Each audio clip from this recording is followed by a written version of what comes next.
What's going on, guys? Shady Mike, super excited to finally bring you guys version 1 of my slider set. So, this has really so far been the first version that I've been really comfortable playing with, specifically in my league. A couple people got back to me and were, giving me feedback and just letting me know that unfortunately for 2K, not for me, but for 2K, they can't get their stuff together, so the game plays differently in different modes. We're going to go ahead and try and get around that, but for the most part, I've got this game playing in a way that I'm really happy about it. And so for everyone, obviously, same thing. Sliders are going to be in the description along with my league settings. If you want to skip straight to that, you can go ahead and do that. I'm going to go a little bit more in depth. For PC users, they are on 2K Share. As always, both the My League settings and the gameplay sliders. So feel free to just go ahead and log in and go on to that. So I want to dive a little bit into this. One thing quick, I sometimes really hate doing the live gameplay on here because the music is annoying and sometimes you'll get copyright striked for it. But I'm going to try and avoid that by keep talking, so hopefully you guys don't hear the music too much. Going a little bit into the settings, and this is just something that I really wanted to go into, which is extremely important. If you slide down here to the settings that I changed, really important, the user injury effects. I've got this all the way down at 22 because we've increased the amount of injuries that you get and also the length that they last, as you see with the duration at 100. But the injury severity is all the way down at 16, so that means every time someone gets hurt, that doesn't mean they're breaking legs and tearing ACLs. Simply put, that means that guys are going to have longer but more so nagging injuries that they can play through, and that's what I look for, because that's what we see every night in the NBA. We hear injury reports and things like that. So getting into that, if you take a look at morale and team chemistry, this is something that is really interesting and I learned a lot from last year. The difficulty, I have them both very high, chemistry difficulty and morale difficulty. Bottom line is that means that it's not going to be too hard to have team chemistry. Even bad teams sometimes have team chemistry. They just don't have the talent, and I'm a Sixers fan, so I know that. I look at my team, no one's pouting, no one's, upset, but the talent's not there. So, morale, on the other hand, is different. Sometimes it's hard to keep guys happy. So when we actually go into a season, and let's just do the Sixers for now, and we'll skip through all of this. Look at the team chemistry. It says 61. It's low. Bottom line is low. I think the Warriors start off with a team chemistry of 80. But take a look at the roster. Everyone's not in the negatives. That doesn't mean everyone is negative and, everyone is unhappy. But go over to a team like the Warriors. They have more plus ones. They get more of a boost because their team is in a better situation. What I wanted to achieve with this setting is I wanted to make sure that just because your team chemistry is low, it shouldn't mean it's utterly impossible to win games.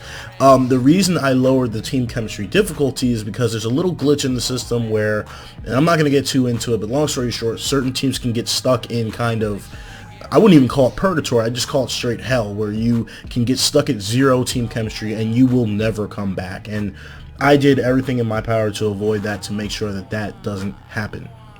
Alright, so we're going to scroll down just a little bit here, and we're going to move over a bit and talk about trades a little bit.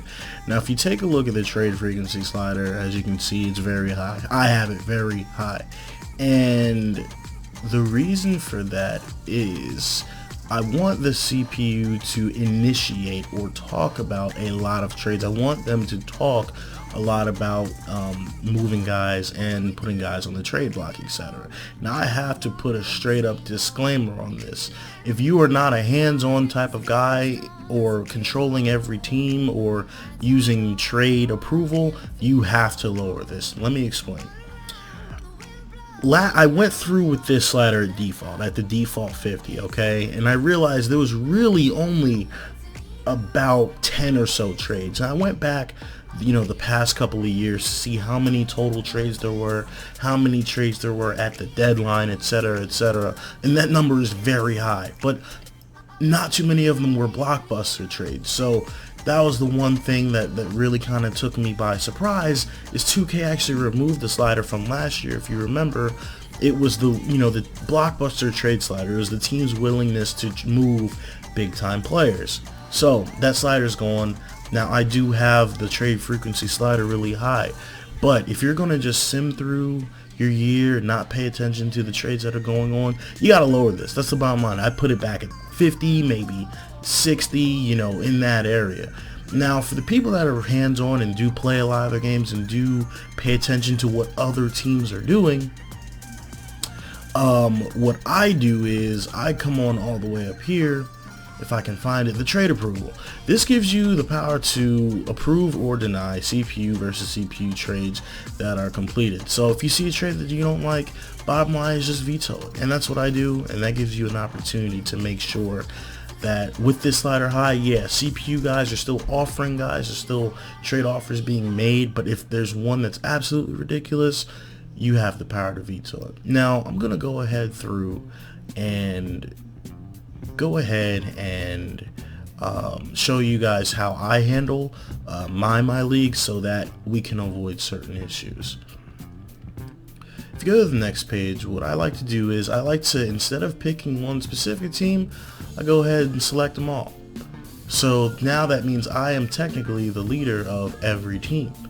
So I can technically do what I want, but I don't handle it that way. What I do is I go ahead through, make sure every single one of these is auto. Okay, that one moves with 2. And what you can do, if you want, you can actually go through.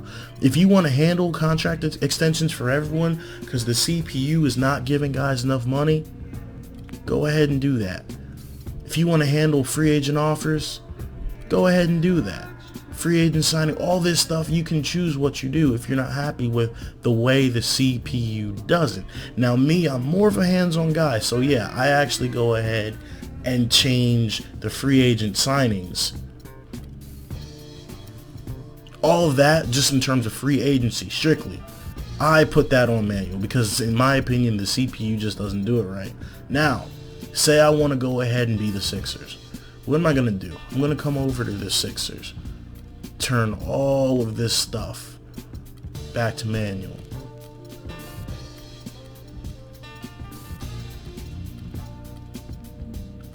That means I now have, actually I do let them scout the prospects. I let them do that too. But anyways, I now have the option to go through this game mode and play it as my Sixers, just the way I normally would. And I don't have to handle anything else. The CPU teams will go ahead through their year and play it as if I was just doing a one team, my GM or my league. And that's how I like to handle it. That way when free agency time comes, I can make sure the CPU teams, other teams are making realistic, accurate acquisitions that really do benefit them. And in terms of trades, that also I can make sure no crazy unrealistic trades are going through. A couple things that I also wanted to touch on in general. In terms of the gameplay sliders themselves, if I can actually find them. Going through, I did make some changes to the game based on an upcoming patch that is not out yet. Now, I was not happy with the way that the game played in terms of the rebounding, and I do think that was because in my previous set I had moved the vertical slider to 40. I moved this back up. What that means is the problem that we were having before, if you remember my last version, I fixed the shot blocking issue. I fixed the issue with the CPU blocking every single shot. Now, what that means for this now that it's back at 50 is, yeah, the CPU shot blocking jump shots is going to be back. But 2K has acknowledged this. They claim that they're aware of the issue and it will be fixed in the next patch, that guards and things like that won't be blocking shots the way that they used to block shots. That's why for now I've gone ahead and moved that back.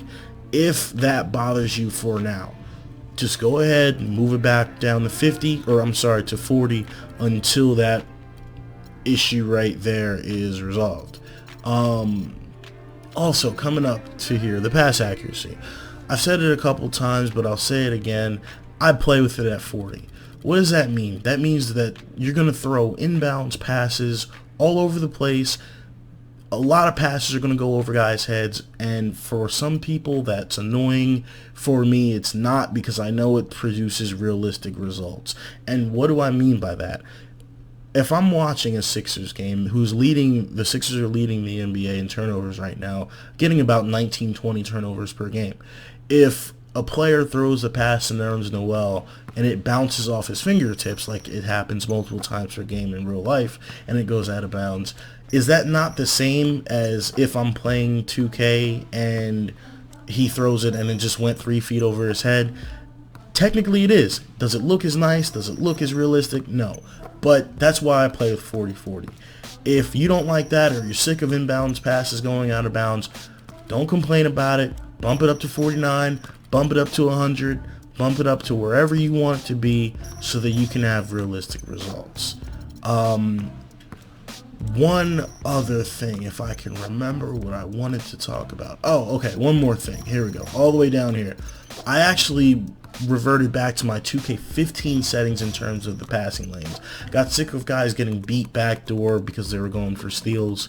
The CPU was intercepting way too many passes on the pick and roll, so I went back to the 2K15 setting for the passing lane sliders. One more thing, the shooting fouls. I do have them raised up. I wasn't seeing enough shooting fouls for the user, so I bumped that up a bit.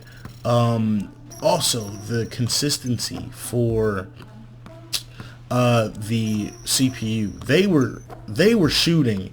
I mean, they had to be shooting 60-70% in most of my games. If you're wondering how I released the set like that, the game actually, and it ended up being where the game doesn't play the same in my league as it does as Play Now. I was actually testing in Play Now, hadn't noticed how bad it played in my league. That was my bad there, but hopefully I think in this case I have things ironed out. You're going to get a much more consistent, much more challenging game of basketball. I'm really excited to finally release the official version of this set, and looking forward to playing some games, getting some My League games in, and also playing a lot of Fallout 4 this coming week, now that I don't have to spend my free time tweaking. I'm obviously always watching feedback. If there are major things that need to be tweaked, I'm going to tweak them, and based on you guys' feedback, and hoping that this is going to be one of the best sets out there this year, just like it was last year. So for everyone who's stuck through it, watched everything, thank you so much for the support. Thank you guys for subscribing and stuff like that, and following threads on whatever site I'm on. Like I said, for any type of updates or just for fun conversations, follow me on Twitter at Shady Gaming. But other than that, guys, take care.